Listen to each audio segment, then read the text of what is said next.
Muy buenos días a todos los que nos acompañan. Nos alegra mucho que estén en este espacio donde el profesor Luis Guillermo nos va a compartir sus conocimientos. UDI Educación Virtual le da la bienvenida a la charla Trastornos del Sueño en la Cuarentena, la cual se realiza dentro de la estrategia Enseño porque quiero. Yo soy Richard Rodríguez, hago parte del equipo de trabajo de UDI y los estaré acompañando en este espacio junto a Alejandra Peláez. Espero estaremos juntos, atentos al chat y a las preguntas. Para quienes participan por primera vez en una de nuestras charlas, les informamos que estaremos aquí aproximadamente una hora, donde en 45 minutos nuestro ponente dará una exposición y al final responderá por 15 minutos las preguntas que hayan surgido. Sus preguntas pueden presentarlas a través del botón preguntas y respuestas, el cual encontrarán al desplazar su mouse en la parte inferior de Zoom. Cada una de nuestras charlas es grabada y posteriormente se subirá a nuestro canal de YouTube y al sitio Enseño porque quiero. Enlaces que estaremos compartiendo posteriormente con todos ustedes. Es conveniente contarles que normalmente realizamos los encuentros de Enseño porque quiero los primeros viernes de cada mes, pero teniendo en cuenta la contingencia actual hemos decidido ampliar nuestra recurrencia. Ofrecimos durante toda esta semana diferentes charlas. El lunes nuestros ponentes hablaron sobre educación, el martes sobre preservación humana, el miércoles tuvimos charlas relacionadas con actividades de ocio, el jueves, ayer sobre conocimientos diversos y hoy viernes estaremos dialogando con nuestros expertos sobre el cuerpo humano. Queremos agradecer al profesor Luis Guillermo Duque Ramírez por el interés que ha manifestado en compartir su conocimiento y por su entrega en la preparación de esta charla. Luis es PhD, especialista en terapias alternativas y profesor titular de la Facultad de Medicina de la Universidad de Antioquia. Profe Luis, bienvenido, le cedemos la palabra y muchas gracias por acompañarnos en este espacio. Bueno, muchas gracias por la invitación. Bienvenidos todos los que escucharon el llamado para esta charla. Es simplemente algunas reflexiones sobre lo que nos ha ido pasando durante la cuarentena, una situación inédita para todos.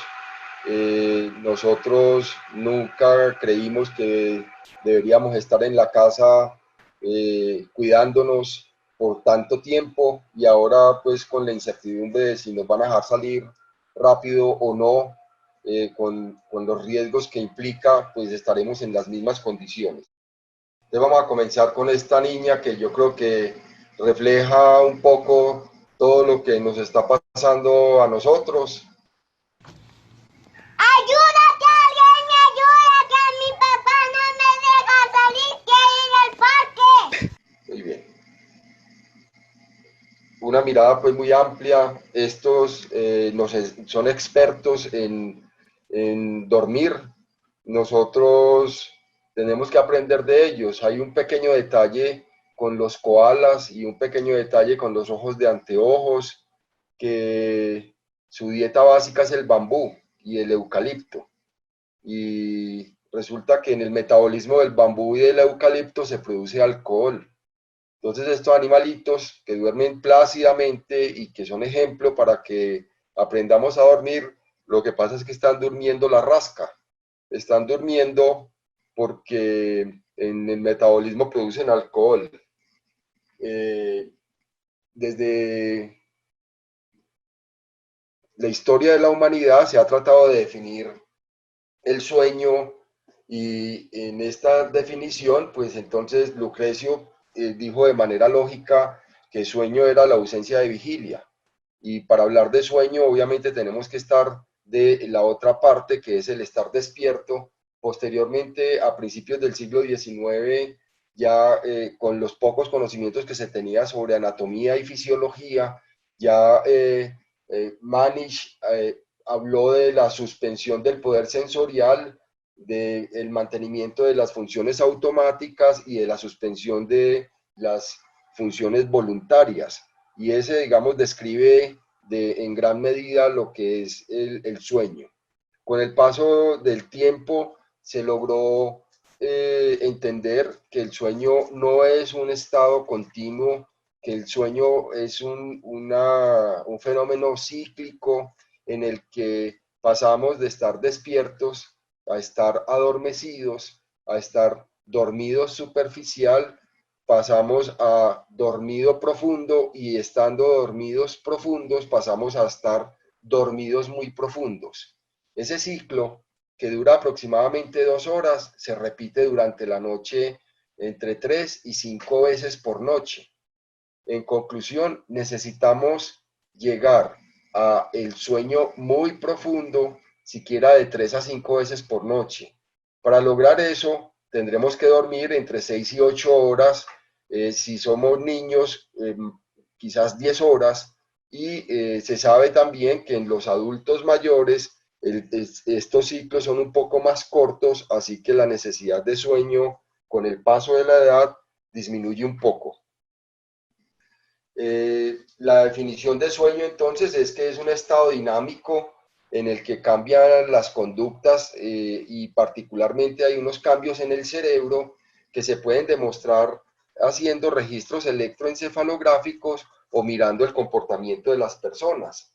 Si miramos el comportamiento, pues entonces se sabe que el sueño tiene, como les decía, una parte en la que tenemos movimientos oculares lentos, que es prácticamente el 80% de la noche, un momento en el que tenemos movimientos oculares rápidos, que equivale al 15 o 20% de la noche, y todo esto se pudo determinar con la invención del electroencefalograma en la década de los 30 en el siglo pasado, y a partir de ahí comenzaron a hacerse algunos estudios fisiológicos para mostrar cómo es que uno duerme.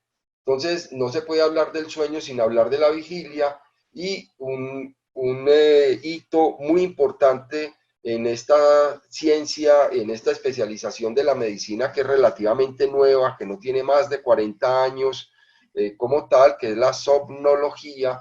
Estos dos autores, Aserinsky y Kleiman, descubrieron lo que se denomina el sueño con movimientos oculares rápidos.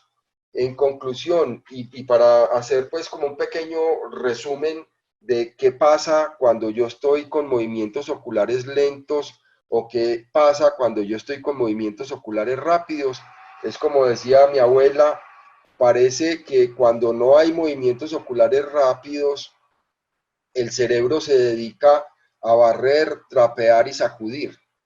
Mientras que cuando hay movimientos oculares rápidos, el cerebro se dedica a poner a prueba todos los sistemas.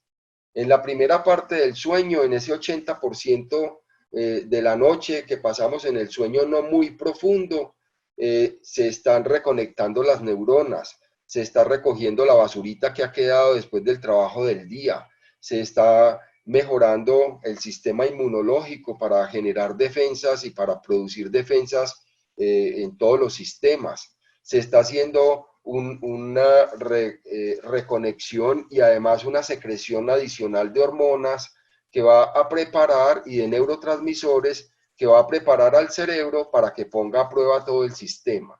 Cuando estamos en el sueño muy profundo, entonces todas las funciones automáticas empiezan a ponerse a prueba y entonces no es raro que uno dormido muy profundo, cuando tiene movimientos oculares rápidos, tenga momentos de taquicardia, aumenta la frecuencia cardíaca o disminuye la frecuencia cardíaca, aumenta la frecuencia respiratoria o disminuye la frecuencia respiratoria.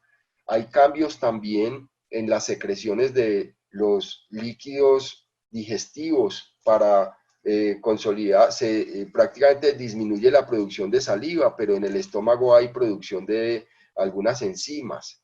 También se produce durante el sueño secreción de ciertas hormonas para poner a prueba todos los mecanismos de defensa y adicionalmente para poder hacer el recambio celular que hacemos durante el sueño.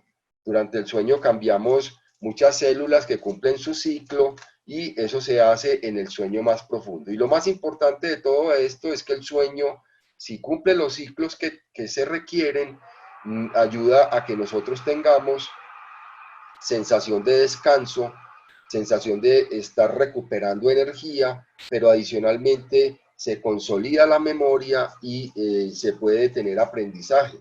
Si usted tiene actividad durante todo el día y no duerme bien, Si la actividad es intelectual, probablemente lo que va a recordar al día siguiente es muy poco.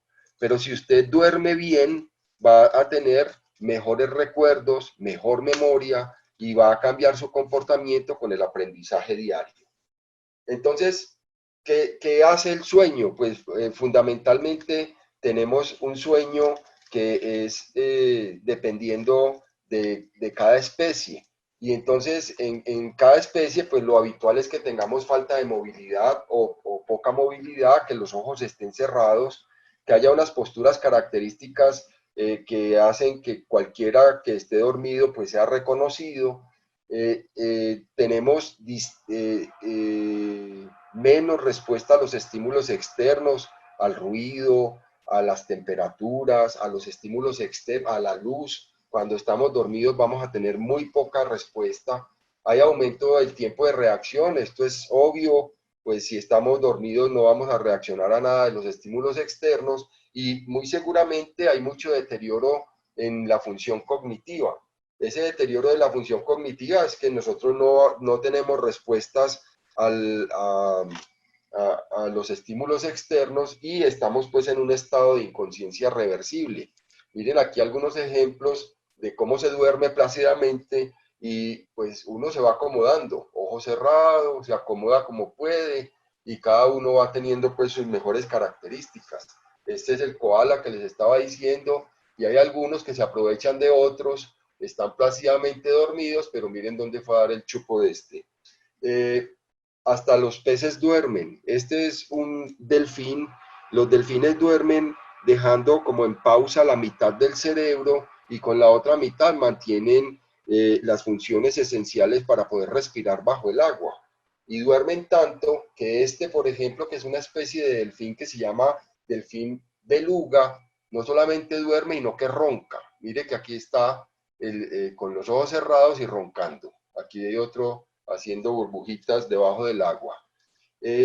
No solamente las especies mayores tienen ciclos de descanso o de reposo. El doctor Carlos Linnaeus, el gran genio de la botánica, logró clasificar la actividad de las plantas con distintos horarios.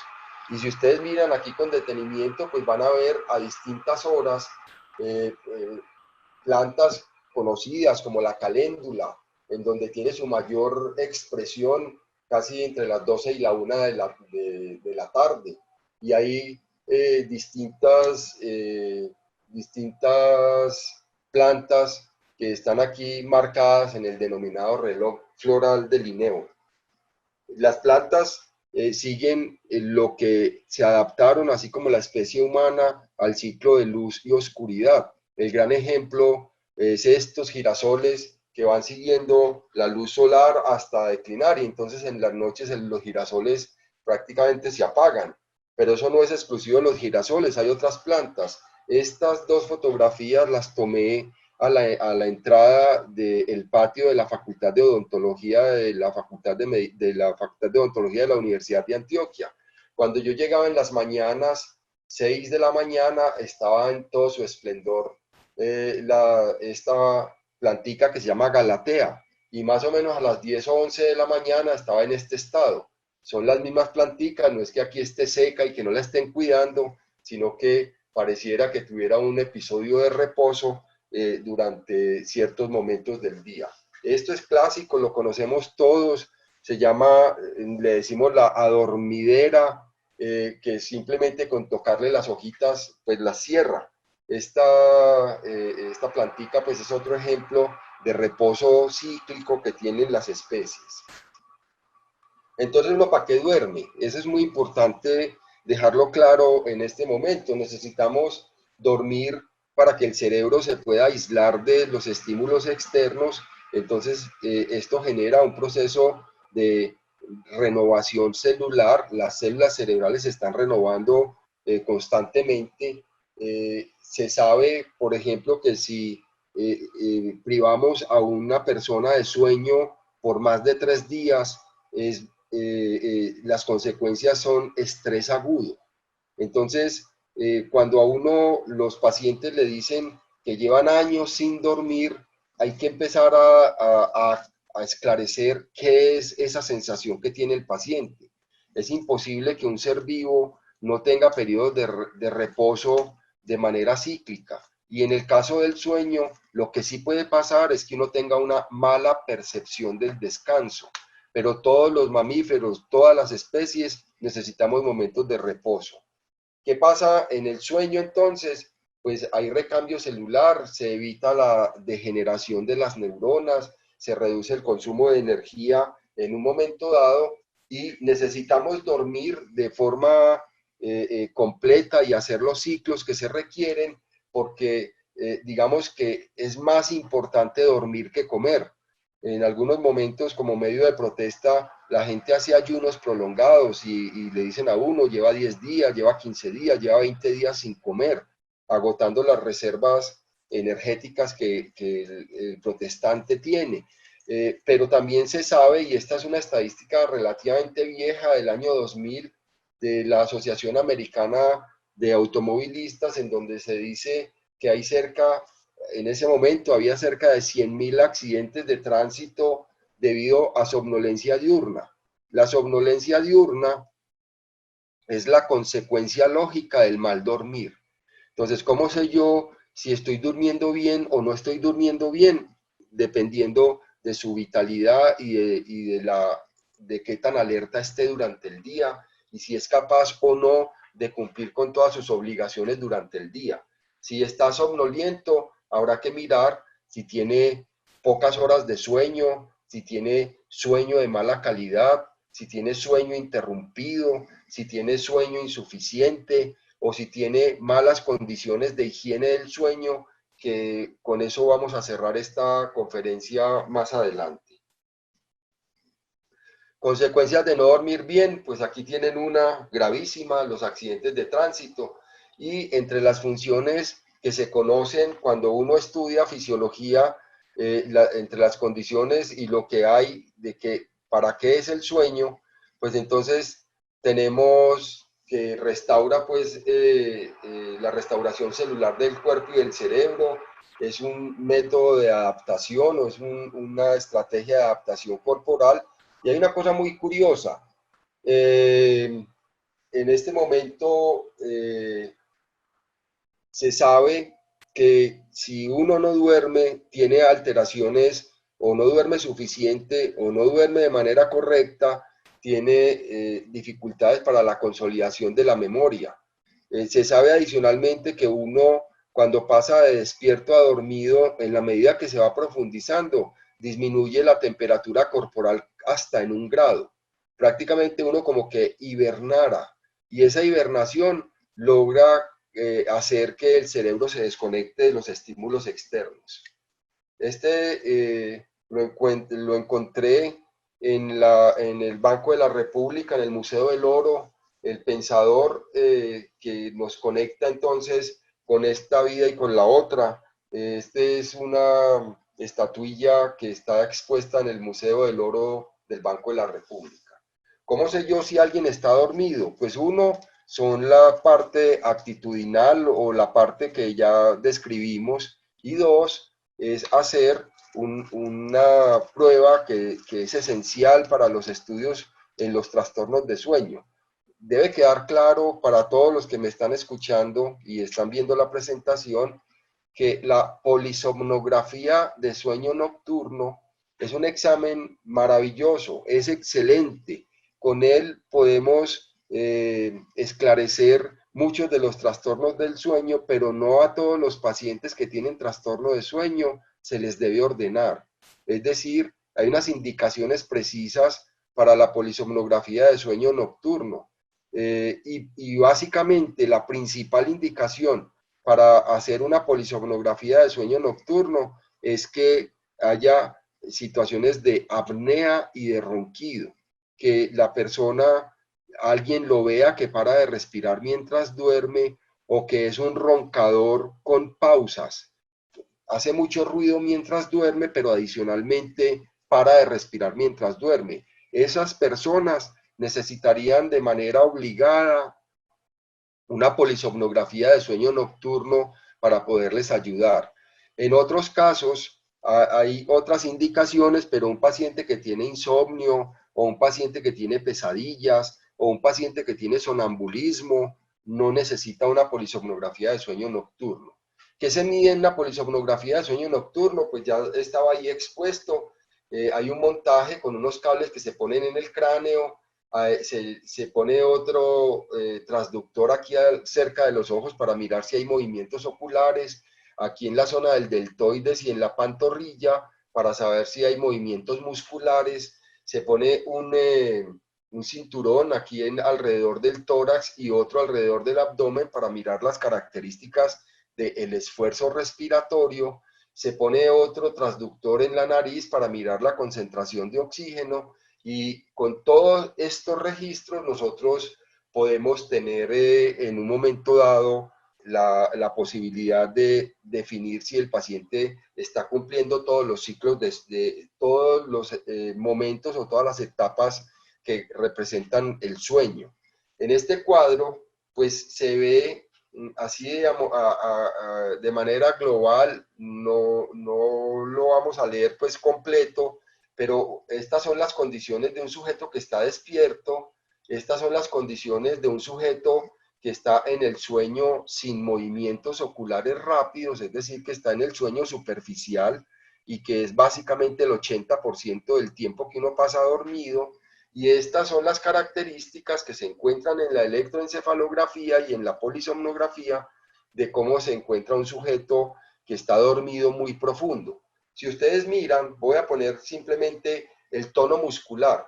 Cuando yo estoy despierto, pues el tono muscular es evidente y yo puedo sostener la cabeza y puedo sostener mis partes del cuerpo sin ningún esfuerzo. Pero cuando yo me duermo, lo primero que pasa es que disminuye, cuando estoy en sueño superficial, disminuye el tono muscular, yo ya me estoy relajando, pero cuando estoy muy dormido, básicamente el tono muscular está ausente. ¿Qué le pasa a uno en una conferencia como esta, que echan tanta carreta y a uno se va quedando adormecido? Llega un punto en que se secreta una sustancia que se llama glicina y entonces uno empieza a cabecear. Y empieza a cabecear porque está perdiendo el tono muscular. Y pierde el tono muscular y entonces no es capaz de sostener la cabeza sobre los hombros. Eso nos pasa cuando hay conferencias aburridoras. Espero que no esté con mucha secreción de glicina en este momento. ¿Cómo se sabe si un sujeto está dormido? Pues simplemente ya lo habíamos dicho, cuando uno va entrando en el sueño, va perdiendo como la conciencia del entorno, se va profundizando y finalmente va generando pues los cambios electroencefalográficos que les había dicho. Y entonces, en un adulto normal, no hay pues ninguna prueba y ni siquiera en los niños con la que uno diga, mire, es que este sujeto garantizo que está dormido. Desde el punto de vista del registro electroencefalográfico, aparecen unas ondas que se llaman usos de sueño y complejos K. Legalmente, esos usos de sueño y complejos K definen a un sujeto que está dormido, dormido superficial, pero dormido. Así que decir si uno está despierto o dormido en forma definitiva no es tan fácil. Incluso uno mantiene cierta conciencia a pesar de estar dormido. Uno, estando dormido profundo, oye ruidos y siente que el otro se mueve. E incluso hay trastornos de sueño graves como el sonambulismo o trastornos de sueño como la somniloquia, el que habla dormido o el que tiene comportamientos motores mientras duerme, que patea, que se llama el síndrome de las piernas inquietas. Esas características en un momento dado muestran cómo hay cierta conciencia mientras uno duerme. Un sonámbulo puede levantarse de la cama, ir a la cocina, hacerse un sándwich, comérselo, devolverse a la cama y jurar que nunca se levantó. Eso hay videos que muestran eso. ¿Qué nos está pasando en la cuarentena? Pues en la cuarentena lo primero que pasó es que nuestro organismo empezó a recalcular.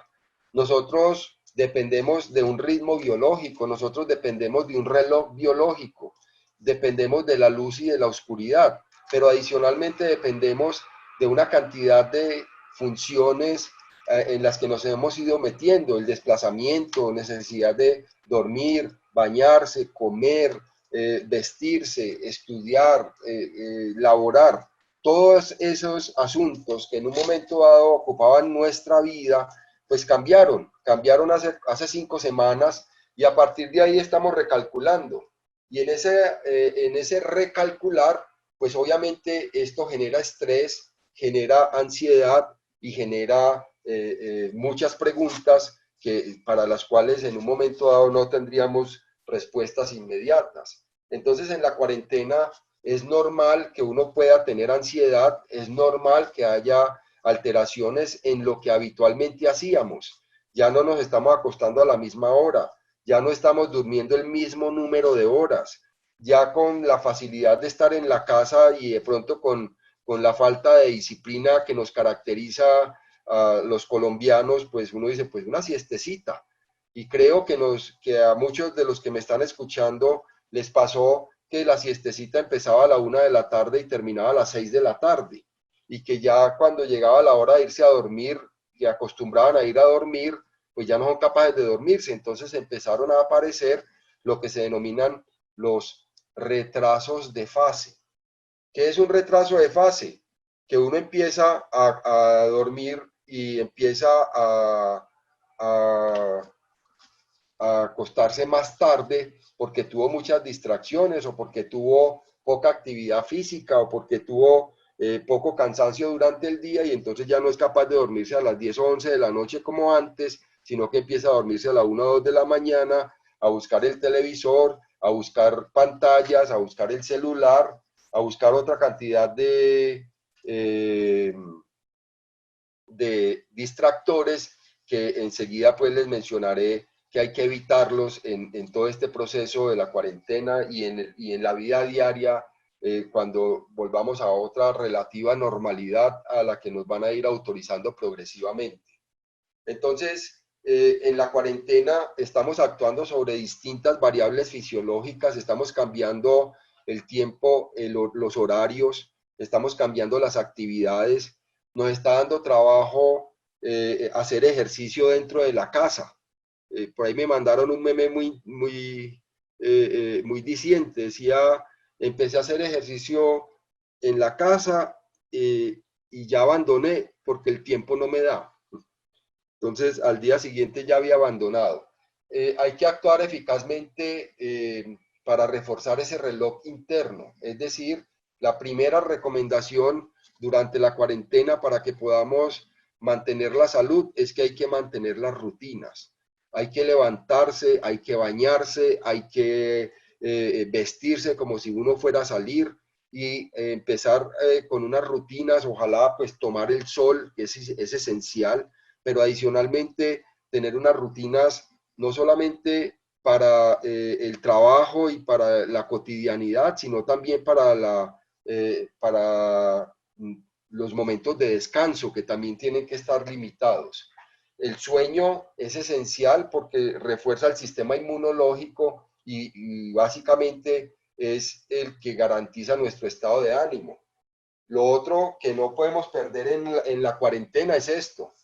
Tenemos que seguir manteniendo los sueños y los sueños pues es que estemos aliviados, que no tengamos dificultades en la familia, que podamos reactivar la economía pues porque en este encierro ya todos estamos sintiendo las dificultades desde el punto de vista económico, pero hemos ganado en otros asuntos, ya podemos conversar con la gente, podemos recuperar espacios que hayamos perdido de manera progresiva. Entonces, en ese recalcular hay varios asuntos como que hay angustia y preocupación que es lógica ante tanta incertidumbre mañana. Estamos sometidos a una cantidad de noticias, muchas de ellas que son falsas y muchas de ellas sin ninguna comprobación, con otra dificultad. Yo no sé si a ustedes les está pasando, a mí ya me pasó al principio, veía el noticiero de las 7 de la mañana, el de las 12, el de las 7 de la noche, el de las 9 de la noche, y en todos decían las mismas mentiras o en todos aumentaba 1 o 2 afectados, en fin, decidí que no iba a volver a ver noticias, entonces estoy muy desactualizado en todo lo que hay sobre el virus. Excepcionalmente me llegan ahí al celular los decretos, ya van 78 decretos en esta urgencia, algunos muy bien pensados y otros absolutamente descontextualizados, pero en eso estamos. Entonces, estamos aquí con la reacomodación de nuestro reloj biológico. Significa que debemos tratar de dormir suficiente. ¿Y cuándo sé yo qué es dormir suficiente? Es cuando yo soy capaz de levantarme y hacer lo que tengo que hacer en el día sin sentir cansancio. Además, necesitamos que nos autorregulemos. Si vamos a hacer siestas, las siestas no pueden ser de más de media hora. Está determinado que una siesta de media hora es suficiente para generar el descanso que se requiere. ¿Cuál otro problema tenemos en la cuarentena? El abuso de las pantallas, el abuso de la comida, las visitas constantes a la cocina y a la nevera, a la despensa. Entonces, esas visitas hacen, y además la apatía por el ejercicio. Todas estas situaciones que todos hemos estado viviendo, pues nos llevan a que tengamos aumentos de peso, disminución en el ánimo y sobre todo que de alguna manera haya disminuido un poco la productividad. En la medida que vamos logrando la adaptación, empezamos a mejorar la productividad y muchas empresas ya tienen claro que es más productivo tener al trabajador en la casa. No le tienen que pagar el alquiler de una oficina, no le tienen que pagar instrumentos, lo despacha para la casa, le ponen tareas y con las tareas se muestra mayor productividad. ¿Qué nos está pasando con estos días fríos, con estos días nublados y con la falta de ánimo? Pues entonces hay más tendencia a dormir por más horas o a dormir durante el día. Hay mucha variabilidad en la salud dependiendo de la cantidad de horas de sueño y esto tiene un efecto directo sobre la calidad y cantidad de sueño durante la noche. Entonces, empezamos a tratar de, en las recomendaciones durante esta cuarentena, es que hay que tratar de organizar muy bien el tiempo, mantener unos horarios. Hoy es muy frecuente que haya personas con los horarios absolutamente descuadrados, especialmente la gente joven pegada de las redes sociales, del celular, del computador, acostándose a cualquier hora y tratando de levantarse a cualquier hora. En algunas universidades y colegios se ha tratado de mantener algo de actividad académica y eso es una ayuda. Y los que tenemos que trabajar desde la casa, pues obviamente también ayuda para que mantengamos unas rutinas. Es lógico que tengamos alteraciones en el sueño.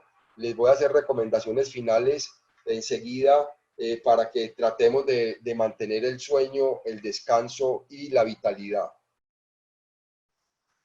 Hay grupos de personas con mayores alteraciones y básicamente pues sobresale todo el personal de la salud, no solamente los médicos, todo el personal de la salud. Se nos están olvidando las auxiliares de enfermería, de bacteriología, los aseadores en los hospitales, los celadores, el personal médico expuesto pues a todos estos pacientes infectados o sospechosos de infección con unas condiciones precarias en las que no se les está proporcionando toda la protección que se requiere y con un incremento de personas infectadas de una manera brutal. En este momento se sabe que en Medellín, por ejemplo, solo hablando de manera local, hay más de 100 personas del área de la salud que están infectadas con el virus. Todo es la consecuencia de la falta de protección y de la falta de responsabilidad con relación a la atención que se tiene que hacer en clínicas y en hospitales. Y para acabar de ajustar en una sociedad que uno no entiende completamente todo lo que ustedes han oído y han visto de las agresiones al personal de la salud. Todos los días hay videos de amenazas de muerte, agresiones con... Ayer vi a una médica llorando porque le tiraron un vaso de límpido sobre su ropa. Simplemente el rechazo que hay de algunas personas ignorantes pensando que la causa es el personal que ayuda en la salud y no el virus. Estamos sometidos a desgaste físico por falta de ejercicio y por falta de actividad. Hay que empezar a ayudar a todos los que nos están sosteniendo. Aquí hay un grupo de profesiones que se han mantenido sin ningún cambio y lo mínimo que deberíamos hacer es que respetemos la cuarentena. Todo este proceso de cuarentena produce ansiedad, así como la que tiene este niño porque va a ir al colegio, y la ansiedad pues es una respuesta buena, entre comillas. La ansiedad es una respuesta adaptativa, al igual que es el miedo, la ira, la tristeza. Son emociones que nos ayudan a adaptarnos. Y entonces ¿cuál es la clave? Tratar de controlar esa ansiedad. ¿Cómo se controla la ansiedad? Manteniendo rutinas. Hay 3 retos que ya les los voy a mencionar. Entonces, hay que trazarse retos cada día. Hay que tratar de tener un ambiente agradable dentro del hogar o dentro de donde estamos haciendo la cuarentena. No olvidar la luz solar, la actividad física, tener distracciones más allá de las pantallas, volver a retomar libros y hacer lecturas que nos van a ayudar a tener mayor distracción. Hay que establecer unas rutinas, es esencial que se mantengan las rutinas. Hay que cuidarse, así como uno cuida a las personas que quiere, uno se tiene que cuidar, y muy importante que tratemos de expandir el panorama sobre lo que tenemos hoy y lo que viene para mañana. Una recomendación muy simple: hay que consumir más miel de abeja. La miel tiene que ver con el aumento de un neurotransmisor que se llama dopamina, y la dopamina nos ayuda a estar más tranquilos. Así que en vez de endulzar con panela o con azúcar, hay que tratar de endulzar con miel de abeja e incrementar el consumo de miel por estas características que hay. Para el manejo de la ansiedad es muy importante que nosotros mantengamos la vida social, así sea a través de la virtualidad, compartir en familia, meditar, sonreír y agradecer. Son 3 elementos que con frecuencia se nos olvidan. Eso nos ayuda a que podamos manejar la ansiedad y que podamos salir de estas condiciones de la mejor manera posible. Entonces hay 3 elementos importantes, ya para ir terminando, 3 elementos importantes que son, hay que mantener unos hábitos, hay que restringir la información y hay que tener unos objetivos. Con relación a los hábitos, pues mencionar el sueño, los horarios para la comida, la actividad física y tener espacio para el ocio. Desde el punto de vista de los hábitos, es muy importante que usted evite trabajar en la cama. La cama solamente para dormir o para el amor, como decía alguna vez un profesor mío. Lo demás hay que hacerlo por fuera de la habitación y hay que hacerlo por fuera de la cama. Hay que evitar pasar largas horas sentados enfrente de las pantallas. Hay que tomar pausas activas para poder mantener la vitalidad y la salud. Este es un error inmenso. Miren a este señor con una tableta, con un computador, con el desayuno aquí, hasta con el papel higiénico. No sé qué más estará haciendo en esa cama. Este es un error inmenso que hay que evitar. En los hábitos, muy importante mantener los horarios de irse a dormir y de levantarse. Muy importante que el cuarto esté oscuro, cómodo y silencioso. Muy importante que usted no se acueste ni con hambre ni muy lleno. Y ojalá cuando vaya a ir a dormir, que lo haga 2 o 3 horas después de haber comido la última comida. Muy importante que si está haciendo ejercicio, lo haga en las mañanas y que evite el consumo de bebidas negras, café, té, chocolate, bebidas energizantes. Están prácticamente proscritas en todo este tiempo en el que estamos en cuarentena. Los alimentos que son ricos en grasa y en proteína se deben evitar al final del día. la comida que se sugiere es que sea una comida liviana, más bien ensalada. Yo creo que entonces ya, ya está el profesor por acá, Luis, y creo que podemos irnos ya como a Ya estoy. la finalización ya, profe, para ir al espacio de preguntas ya de una vez. Muy bien, adelante. Bueno, Richard, entonces empecemos con las preguntas. Listo. Bueno, insistimos, muchas gracias por la participación en este espacio. Tuvimos una gran cantidad de preguntas, profe, alrededor de 50. Vamos a poner por acá tus datos de contacto porque evidentemente no vamos a poder responder a todas las preguntas en este momento. Por lo que vamos a seleccionar algunas y te las voy a leer para que demos respuesta. Profe, la primera pregunta: ¿qué actividades y alimentos son más recomendables para la noche que no afecten la calidad del sueño? Mire, muy importante eso, y es que primero hay que tratar de mantener horarios fijos para dormirse y para levantarse. Las actividades específicas, tratar de no tener distractores dentro de la habitación, no a las pantallas, no al televisor, al celular, al computador. Es esencial que el cuarto esté oscuro, cómodo y silencioso. Esa es la clave para que usted pueda dormir bien.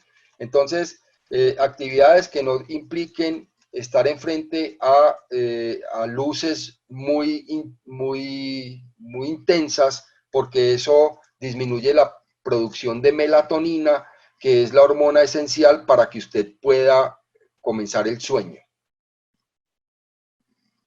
Perfecto, profe. La segunda: ¿cuántas horas se deben dormir para descansar realmente? El número de horas de sueño es variable dependiendo de las personas y dependiendo de la edad. Un recién nacido duerme 20 horas. Una persona adulta mayor de 60 años puede dormir 4 o 5 horas y para él eso es suficiente. Hay un componente genético con relación a el número de horas que uno duerme, entonces hay dormidores cortos y hay dormidores largos, pero también hay madrugadores y trasnochadores. Eso está determinado genéticamente, también culturalmente hay mucha influencia.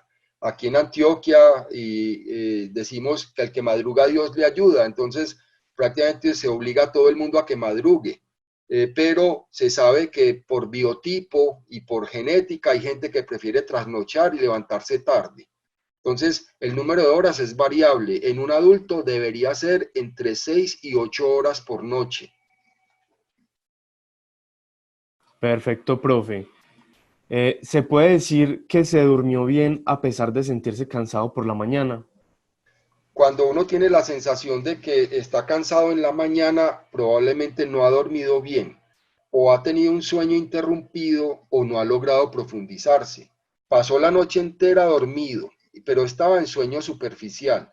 Si uno no llega al sueño muy profundo, que se llama el sueño con movimientos oculares rápidos, la sensación que se tiene es que el sueño ha sido insuficiente o que el sueño es no reparador. En esos casos habrá que mirar el sujeto que durmió toda la noche y que tiene la sensación de que no está descansado al día siguiente. Hay que mirar sobre calidad del sueño. Profe, nos preguntan si es posible que la cuarentena afecte el sueño. Claro, de eso se trató la charla hoy. La cuarentena nos ha puesto a recalcular todo, a reorganizar y particularmente nos ha puesto en el punto de cuánto es el sueño que necesitamos. A veces los horarios y las obligaciones no nos dejan dormir lo suficiente y por eso pasa que tratamos de desquitarnos en el fin de semana por toda la acumulación de deuda de sueño que tuvimos en la semana por cumplir nuestras obligaciones. En la cuarentena recalculamos y estamos durmiendo, una vez que ya nos estamos adaptando, lo que realmente necesitamos. Listo. Profe, ¿en qué influye que en la cuarentena si estamos soñando sueños traumáticos o lo que se denomina pesadillas? Sí, han aumentado. Hay dos formas de las ensoñaciones. Unas se llaman terrores nocturnos y otras se llaman pesadillas. Los terrores nocturnos son especialmente al principio de la noche y son más frecuentes en niños. Esos terrores nocturnos, uno prácticamente no recuerda qué fue lo que lo despertó, pero pasa que el niño se despierta pálido, sudoroso, grita. Pero él al otro día no se acuerda qué fue lo que le pasó. Normalmente eso está influido por las últimas cosas que ha visto en el televisor o en los juegos o lo que ha vivido en el día. Las pesadillas son parte de la elaboración que tenemos que hacer de manera inconsciente mientras dormimos, de situaciones que no hemos podido controlar conscientemente. Entonces, de manera inconsciente se manifiesta con pesadillas. Se han incrementado las pesadillas en este tiempo. Listo. Profe, continuando en esa línea, ¿en qué me afecta mi forma de dormir? Ya que la mamá de la persona que nos hace la pregunta dice que ella sueña muy poco y cuando sueña son cosas malas, pesadillas, pero que esa persona sueña toda la noche, sea bueno o malo. ¿Es normal eso? Mire, uno, todos soñamos, no todos recordamos. Soñar es parte ensoñar o las ensoñaciones son parte del sueño. Entonces, yo dormido trato en esa inconsciencia, trato de resolver asuntos que no he podido resolver mientras estoy despierto. Los sueños son, las ensoñaciones son símbolos de cosas que en un momento dado nos han afectado. Que usted tenga pesadillas y se acuerde de ellas, significa que está durmiendo muy bien, que está yéndose a la parte más profunda del sueño y por eso se acuerda de esas pesadillas. Cuando se convierten en pesadillas o en soñaciones muy repetidas, en situaciones que generan miedo, que generan pánico, ya estamos hablando de otro trastorno del sueño que se llaman las pesadillas del sueño profundo, y en ese caso sí va a requerir ayuda. Profe, una persona nos pregunta si hay una hora del día óptima para realizar actividad física sin afectar la calidad del sueño o la facilidad para adquirirlo. La recomendación general, uno debería hacer el ejercicio en las mañanas, porque suele pasar que si uno lo hace tarde en la noche, eso hace un aumento de la función simpática en el cuerpo, entonces uno está excitado, está exaltado y le va a dar trabajo dormirse. Eso es muy variable. La recomendación es, si se puede hacer en las mañanas, bienvenido, y si no, máximo hasta 3 horas antes de dormirse. Es decir, hasta las 7, 8 de la noche para dormirse a las 11 de la noche. Profe, ¿qué tan cierto es que mientras estamos durmiendo las defensas bajan? No es cierto. Justo en el sueño MOR, en el sueño con movimientos oculares rápidos, hay una reconfiguración de todo el sistema defensivo. Hay unas sustancias que se llaman interleuquinas, hay otras sustancias proinflamatorias que se llaman prostaglandinas. Todo eso se pone a prueba en el sueño profundo, en el sueño MOR. Entonces, no es que las defensas bajan. Hay momentos en que sí somos más sensibles, por ejemplo, a las corrientes de aire frío. Es decir, uno no debería en lo posible dormir con la ventana abierta o dormir descobijado o dormir sin camisa, porque cuando uno se profundiza, la temperatura del cuerpo baja y esa temperatura del cuerpo más baja y se le suma una corriente de aire, puede uno resfriarse y puede enfermarse solo por esa falta de cuidado con respecto a cubrirse durante el sueño. Profe, ¿qué se hace cuando no se puede dormir bien y con quién podemos consultar? Vea, lo esencial en las personas que tienen dificultad para conciliar o mantener el sueño es que sigan las normas de higiene del sueño lo mejor posible, que son básicamente 8, que ya les he dicho algunas, pero las voy a repetir porque esto es esencial para el público que está escuchando. 1, tratar de tener horarios fijos para acostarse y levantarse. 2, acostarse sin hambre y tampoco muy lleno, porque eso altera el sueño. 3, Evitar las bebidas oscuras, café, té, chocolate. 4. Hay que hacer el ejercicio en las mañanas o máximo 3 horas antes de irse a dormir. 5. Esencial. El cuarto tiene que ser cómodo, oscuro y silencioso. 6. Hay que sacar todos los distractores del cuarto. ¿Cuáles son los distractores? El televisor, el computador, el celular, el reloj que marca la hora y empieza la gente a decir como el mariachi, serían la 1, serían las 2, serían las 3. Hay que quitar esa marca del reloj porque eso genera más ansiedad. 7. Si usted se acuesta con intenciones de dormirse y no lo logra en la primera media hora, se tiene que salir de la cama, se tiene que salir del cuarto, porque la cama hay que asociarla con situaciones gratas. Repito, como decía mi profesor, o para dormir o para el amor, el resto de cosas para afuera. Uno, lo peor que puede hacer un insomne es quedarse en la cama tratando de dormirse, porque ya eso activa la corteza y no lo va a dejar dormir. Profe, muchas gracias por las recomendaciones, profe. Hay otra pregunta, de hecho hay varias en esta Diga. misma línea.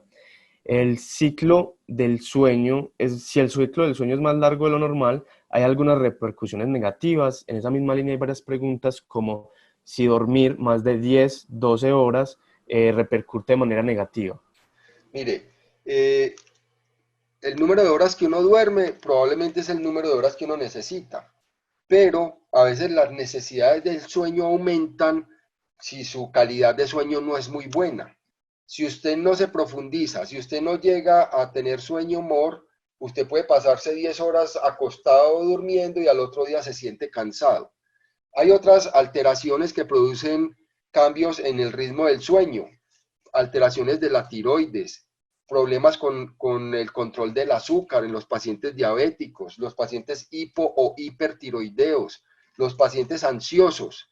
Hay una cosa muy curiosa y se ha demostrado, y eso ya está en mucha literatura, se sabe que la mitad de los pacientes que tienen insomnio tienen un problema psiquiátrico, es decir, tienen ansiedad, tienen depresión, tienen problemas de comportamiento que los lleva a que no duerman bien. Entonces el problema no es darles un hipnótico o darles un somnífero, sino que lo que hay que tratar es la enfermedad de base.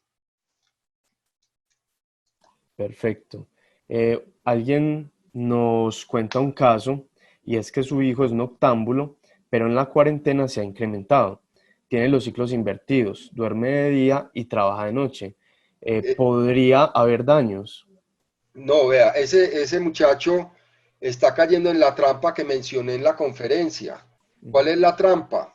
Que es que están pegados de las pantallas, está pegado el celular, pegado el computador, pegado de su trabajo, manejando algo de ansiedad y entonces empieza en esa distracción a retrasar la hora de irse a dormir. Obvio, si yo me acuesto más tarde, necesitaré un periodo de reposo igual al que tendría que hacer si me acostara más temprano, entonces me voy a levantar más tarde. Hay personas que funcionan mejor de noche. Yo tengo pacientes, tengo un arquitecto muy productivo, él me dice, mire, yo soy más productivo entre la 1 y 6 de la mañana. Eso sí, no me vayan a poner una reunión en la mañana. Yo no soy capaz de citar a ningún cliente antes de las 2 de la tarde. ¿Qué hizo ese señor? Cambió su ciclo. Y para él funciona muy bien trabajando en la madrugada, que no hay ruido, que hay buena temperatura, que nadie lo necesita, que nadie lo distrae. En el caso de que uno pueda controlar su propio tiempo en el trabajo, eso no tiene ningún problema de salud.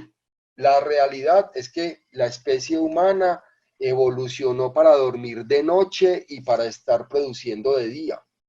¿Qué pasa con la era industrial? Que nos tienen produciendo de día y de noche. Y la gente cree que quitarle horas al sueño hace que uno sea más productivo. Y eso es falso. Profe, nos preguntan otro caso. Llevo alrededor de un año durmiendo de 2 a 3 horas máximo, despertándome varias veces en la noche y volviendo a dormir. En el día me siento cansada y en ocasiones tengo microsueños. Fui al médico y me mandaron pastillas para dormir, pero tampoco me ayudan. ¿Qué debo hacer? Esa es una característica fundamental de lo que se denomina sueño interrumpido. Es un tipo de insomnio. Hay cuatro tipos de insomnio. El primero es cuando uno tiene dificultad para quedarse dormido, es decir, tarda más de media hora en quedarse dormido. El segundo, sueño interrumpido, que lo está describiendo quien hace la pregunta. Duerme por periodos de 2 horas, se despierta, le da trabajo volverse a dormir, vuelve a dormir 2 horas, entonces eso se llama sueño intermitente o sueño interrumpido. 3, insomnio por despertar temprano. Supongamos que yo tengo una actividad a las 6 de la mañana y pongo el despertador a las 4 y desde las 3 estoy despertándome y me despierto a las 3, a las 4, a las 5, que porque de pronto me va a coger la noche. Ese es por ansiedad. Y 4, el que les estaba diciendo del insomnio por retraso de fase. El que se distrae y se distrae y se sigue distrayendo y termina acostándose con intenciones de dormirse a las 3 o 4 de la mañana, pues obvio, ese no va a ser capaz de funcionar en la mañana. Tiene sueño. Entonces, con la persona que pregunta, tiene un sueño intermitente o un sueño interrumpido que requiere mucha higiene del sueño y que además de los medicamentos que le mandaron, requiere entender bien todo esto de la fisiología del sueño y pues obvio le puede ayudar cualquier médico que sepa de sueño. Ahí están los datos, si quiere con mucho gusto la puedo ver. Profe, y la última pregunta para que cerremos. En estos momentos de pandemia y aislamiento se ha aumentado la ansiedad y la depresión, que es causante del insomnio, en especial en los adultos mayores. ¿Qué recomendaciones darles a este grupo tan importante? Sí, pues obviamente los adultos mayores son los máximos perjudicados, pues los que están en la casa están muy acompañados. Antes pareciera pues que a los adultos, los abuelos estaban de adorno, por fin recuperaron su espacio nuevamente y ya hacen parte de la familia, quienes tienen el privilegio de tener ahí a los abuelos a su cuidado. El gran problema, los que están en instituciones, muy difícil para ellos, al igual que las recomendaciones que les mencioné, hay que mantener horarios de sueño, hay que mantener rutinas, hay que mantener ocupación. Para uno quedarse dormido en la noche, se necesita que el cuarto esté oscuro y que uno esté cansado.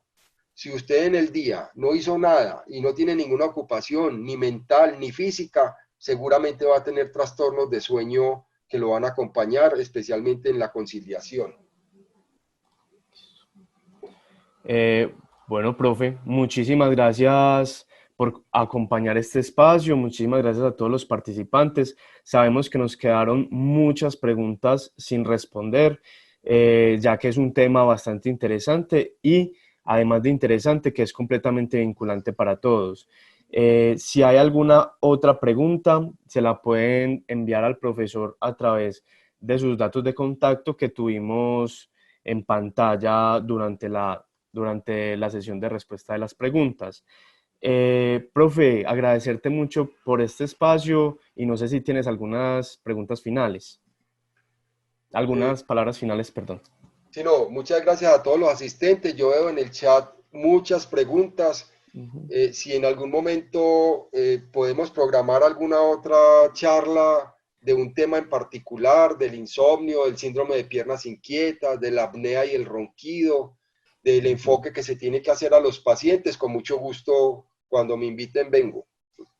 Listo, profe, por supuesto, muchas gracias. Ahí queda entonces la invitación incluso para todos. En los próximos días o semanas, pues estaremos poniéndonos en contacto con usted, profe, para hacer ese taller, por supuesto, esa versión 2. Tratamos de agrupar las preguntas y creemos que hicimos la mayor cantidad de preguntas que pudimos. Muchas gracias al profesor Luis Guillermo por responderlas. Recuerden que esta charla fue grabada y en días posteriores van a poder acceder a ella en el sitio oficial de Enseño Porque Quiero y en nuestra cuenta de YouTube, @educación virtual. Muchísimas gracias a todos por estar acá, por acompañarnos y por la participación en este espacio. Los invitamos a que estén pendientes de nuestras redes sociales en Facebook, @educación virtual, donde estamos compartiendo toda la programación para la próxima semana. Muchísimas gracias, profe, nuevamente, y pues bueno, feliz día.